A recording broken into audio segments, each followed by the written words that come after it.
نحمده ونصلي ونسلم على رسوله الكريم اما بعد اعوذ باللہ من الشیطان الرجیم بسم اللہ الرحمن الرحیم والذی جاء بالصدق وصدق به اولئک هم المتقون صدق اللہ العظیم اللہم صلی علی محمد وعلی آل محمد کما صلیت علی ابراہیم وعلی آل ابراہیم انک حمید مجید اللہم بارک علی محمد وعلی آل محمد کما بارکت علی ابراہیم وعلی آل ابراہیم انک حمید مجید۔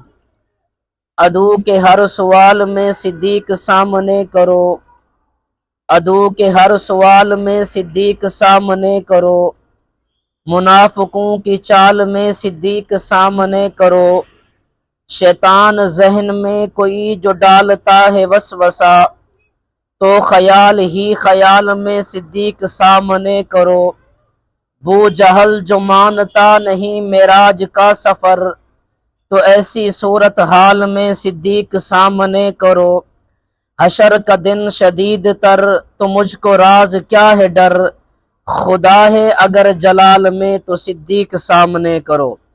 میرے انتہائی واجب الاحترام لائق صد تکریم و تعظیم دوستوں، بزرگوں اور بھائیوں، اسلامی سال کا چھٹا مہینہ ربیع الثانی چل رہا ہے۔ ربیع الثانی کی آج 21 تاریخ ہے۔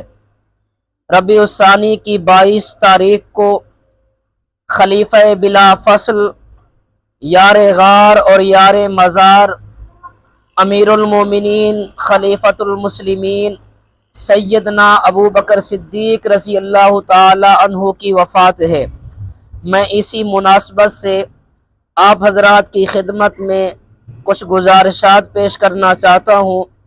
اللہ کریم سے دعا ہے اللہ کریم مجھے حق سچ بیان کرنے کی توفیق عطا فرمائے، پھر مجھے اور آپ کو، ہم سب کو مل کر کلمات حقہ پر عمل کرنے کی توفیق بخشے۔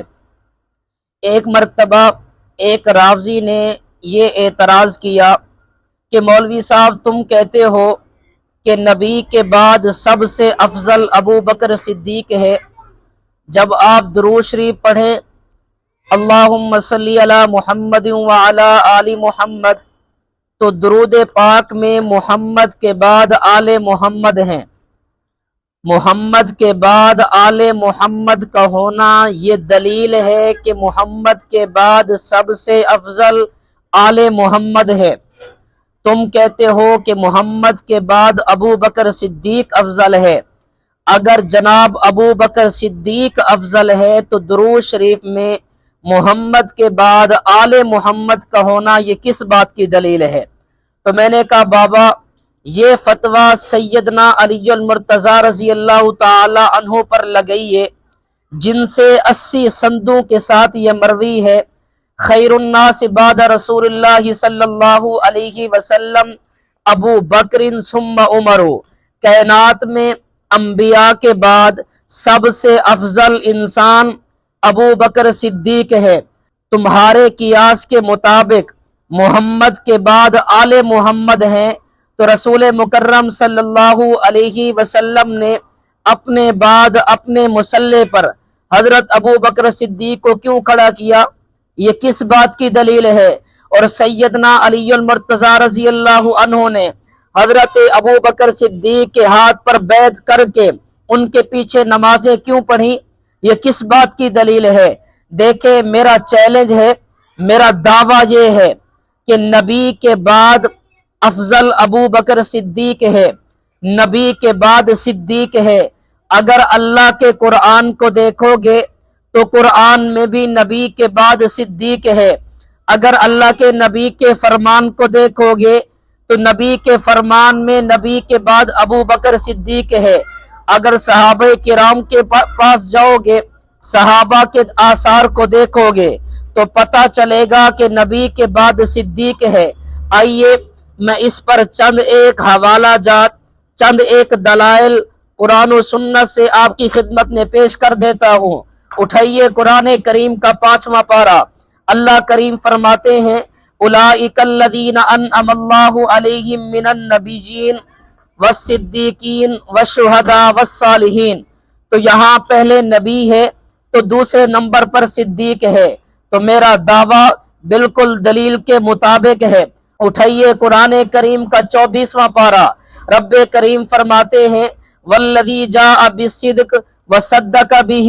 مفسرین فرماتے ہیں کہ جاء بالصدق سے مراد ذات پیغمبر ہے، وصدق بہ سے مراد جناب ابو بکر صدیق ہے۔ 6 صدی کا مشہور رافضی مفسر ابو علی طبرسی نے جلاء العیون میں لکھا کہ جاء بالصدق سے مراد ذات پیغمبر اور وصدق بہ سے مراد ابو بکر صدیق ہیں۔ قرآن کریم کا 26واں پارہ، رب کریم فرماتے ہیں محمد الرسول اللہ والذین معہ۔ مفسرین فرماتے ہیں محمد الرسول اللہ سے مراد ذات پیغمبر ہے، والذین معہ اس سے مراد ابو بکر صدیق ہے۔ قرآن کریم کا 30واں اور آخری پارہ، اللہ کریم فرماتے ہیں جب لوگوں نے اللہ کے نبی کی شان میں گستاخی کی، کچھ جملے کہے، تو اللہ کے نبی کی شان میں جو اللہ نے سورت اتاری اسے سورت الضحیٰ کہتے ہیں۔ اللہ کے نبی کے صحابی حضرت ابو بکر صدیق کے بارے میں جب لوگوں نے جملے کہے تو اللہ نے ابو بکر صدیق کی شان میں جو آیات اتاری وہ سورت اللیل ہے۔ سورت الضحیٰ اور سورت اللیل میں کوئی فرق نہیں ہے، سورت الضحیٰ اور سورت اللیل یہ آپس میں ملی ہوئی ہیں۔ اسی طرح نبی کے ساتھ ابو بکر صدیق ملا ہوا ہے، جس طرح سورت اللیل اور سورت الضحیٰ کے بیچ میں کوئی اور نہیں ہے، اسی طرح نبی اور صدیق کے بیچ میں بھی کوئی اور نہیں ہے۔ لیل رات کو کہتے ہیں، ضحیٰ دن کو کہتے ہیں، تو جس طرح رات کے بعد دن ہوتا ہے، دن کے بعد رات آتی ہے، تو اسی طرح جس طرح لیل اور ضحیٰ میں کوئی فرق نہیں ہے، رات اور دن میں کوئی فاصلہ نہیں ہے، اسی طرح نبی اور صدیق میں بھی کوئی فاصلہ نہیں ہے۔ اور رات کے بارے میں اللہ نے فرمایا کہ رات لباس ہے، لباس انسان کے بدن کے سب سے زیادہ قریب ہوتا ہے۔ حضرت ابو بکر صدیق بھی نبی کے سب سے زیادہ قریب ہے۔ اٹھائیے قرآن کریم کا 10واں پارہ، اللہ کریم فرماتے ہیں اِلَّا تَنْصُرُوهُ فَقَدْ نَصَرَهُ اللَّهُ إِذْ أَخْرَجَهُ الَّذِينَ كَفَرُوا ثَانِيَ اثْنَيْنِ إِذْ هُمَا فِي الْغَارِ إِذْ يَقُولُ لِصَاحِبِهِ لَا تَحْزَنْ إِنَّ اللَّهَ مَعَنَا۔ ثانِيَ اثْنَيْنِ ایک اللہ کے نبی ہے تو دوسرے حضرت ابو بکر صدیق ہیں، اور یاد رکھنا 6 مقامات ایسے ہیں جہاں ثانی اثنین حضرت ابو بکر صدیق ہیں۔ ثانی اثنین فی قبول اسلام، اللہ کے نبی نے اعلان نبوت فرمایا، مردوں میں سب سے پہلے جس نے کلمہ پڑھا، اسلام قبول کیا، ابو بکر صدیق ہے۔ ثانی اثنین فی الہجرہ، اللہ کے نبی نے ہجرت کی تو ساتھ جانے والا ابو بکر صدیق ہے۔ ثانی اثنین فی عریش بدر، جب بدر کے دن ایک چھپر لگا، اس چھپر کے اندر اگر کسی کو آنے کی اجازت ملی تو وہ حضرت ابو بکر صدیق ہے۔ ثانی اثنین فی المزار، غار کے اندر ایک نبی ہے تو دوسرے صدیق ہے۔ ثانی اثنین فی الجنہ، اگر جنت میں اللہ کے نبی جائیں گے تو امت میں سب سے پہلے جو بندہ جنت میں داخل ہوگا وہ ابو بکر صدیق ہے۔ اگر ہم اللہ کے نبی کے فرامین کو دیکھیں تو اللہ کے نبی کا فرمان وہ بھی بتاتا ہے کہ نبی کے بعد ابو بکر صدیق ہے۔ اور میاں اٹھائیے بخاری شریف کی روایت، حضرت جبیر بن مطعم فرماتے ہیں ایک صحابیہ اللہ کے نبی کے پاس آتی ہے، اے اللہ کے رسول مسئلہ بتا دیجئے۔ رحمت دو عالم نے فرمایا فَأَمَرَهَا أَن تَرْجِعَ إِلَيْهِ، ابھی چلی جاؤ، بعد میں آنا، مسئلہ بتا دوں گا۔